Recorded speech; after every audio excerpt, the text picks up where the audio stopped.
ఇప్పుడే జీ5 app download చేయండి. చూడండి మీ ఫేవరెట్ టీవీ షోస్ ఎప్పుడైనా ఎక్కడైనా. దీపక్ బావా, మందారం చనిపోయినందుకు చాలా బాధపడుతున్నట్టున్నావు.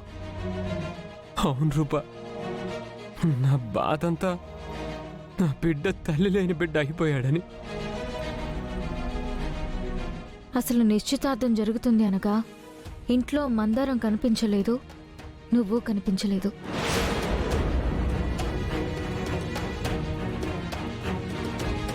ఒకేసారి ఇద్దరూ కనిపించకుండా పోయారు.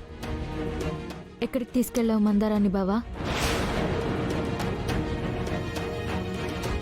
మందారం ఎటెళ్ళిందో దీపక్ ఎలా తెలుస్తుంది రూపా? ఆయన ఎంగేజ్మెంట్ అప్పుడు దీపక్ ఇంట్లోనే ఉన్నాడు కదా. ఏదో ఫోన్ వస్తే మాట్లాడడానికి ఓ 10 నిమిషాలు పక్కకి వెళ్ళాడు తప్ప ఇల్లొదిలి ఎక్కడికి వెళ్ళలేదు.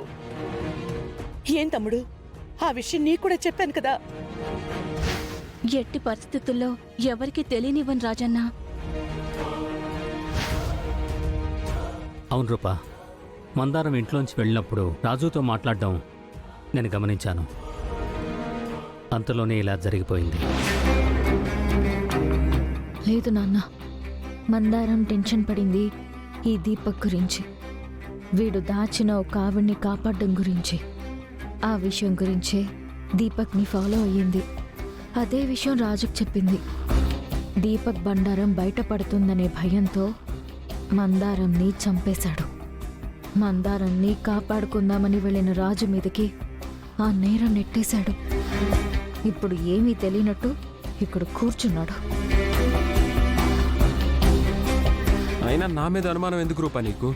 ఒక్క మాట కూడా ప్రేమగా మాట్లాడను నువ్వు. ప్రాణం పోయేసరికి మందారంని వదిలి ఉండలేనట్టు ఫోటో వదలకుండా కూర్చున్నావు కదా బావా.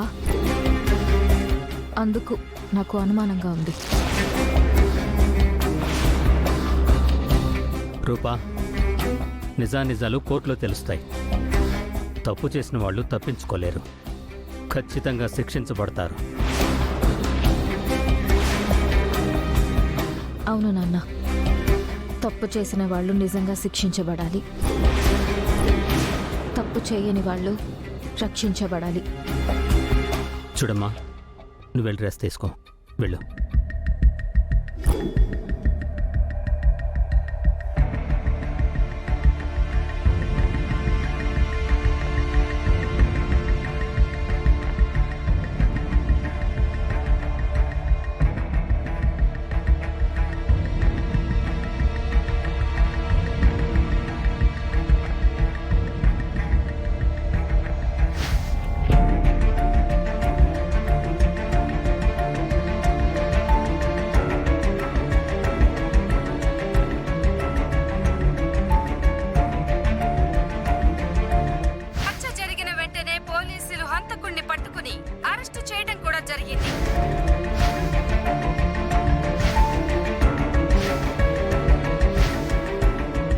నాయనా,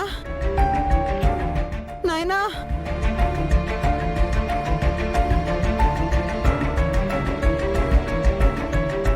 నాయనా.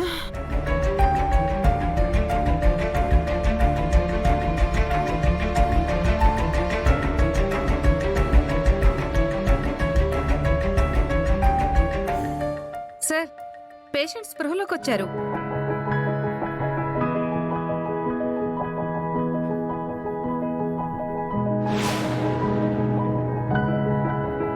ముచ్చలు అమ్మా,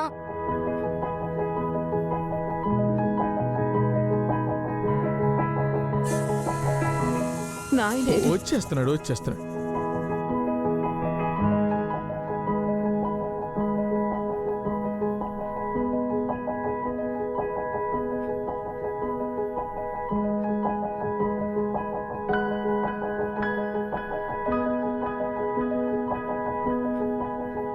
అమ్మా, మీరెక్కువగా టెన్షన్ పడకూడదు.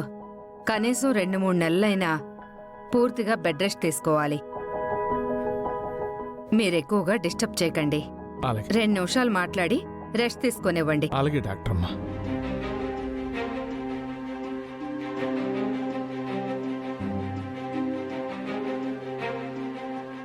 ఏటయ్యా, డాక్టర్ 2 నెలలు 3 నెలలు రెస్ట్ తీసుకోమంటుంది. కాళ్ళు తిరిగి పడిపోతేనే 2-3 నెలలు అంటారా? ఇంకా నయం, కిడ్నీ ఏదో పోయిందని వచ్చుంటే 2-3 సంవత్సరాలు రెస్ట్ తీసుకోమనే వాళ్ళేమో.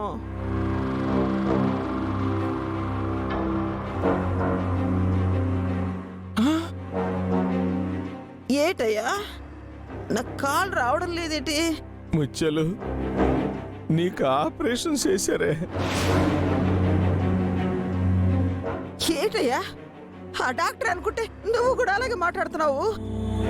అమ్మా, నీ 2 కిడ్నీలు పోయాయంట.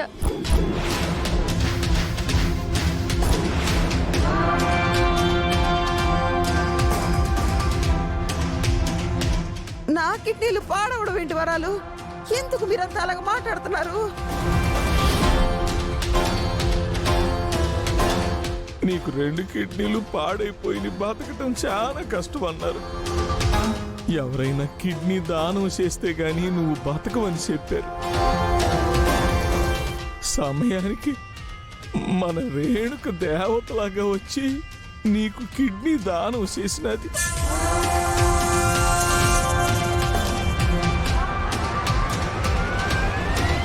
ఏమంటున్నావయ్యా? ఇప్పుడు రేణుకి ఎక్కడుంది? అదిగో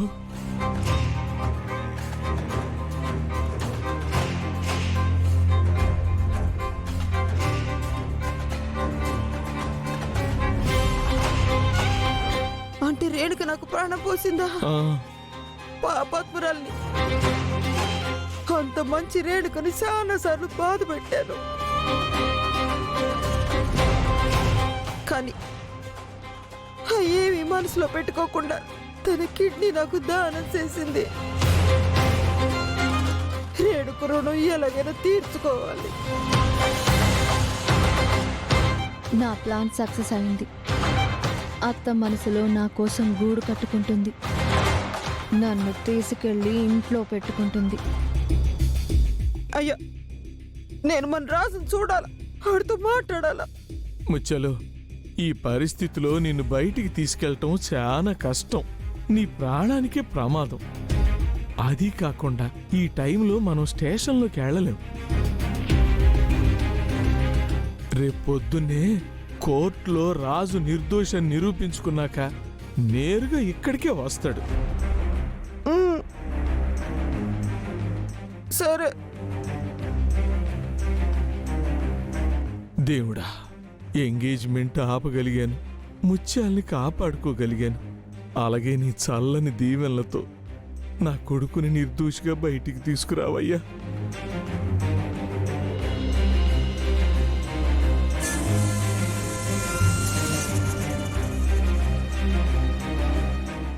జీ5 యాప్ డౌన్లోడ్ చేసి అన్ని ఎపిసోడ్స్ పూర్తి ఉచితంగా చూడండి.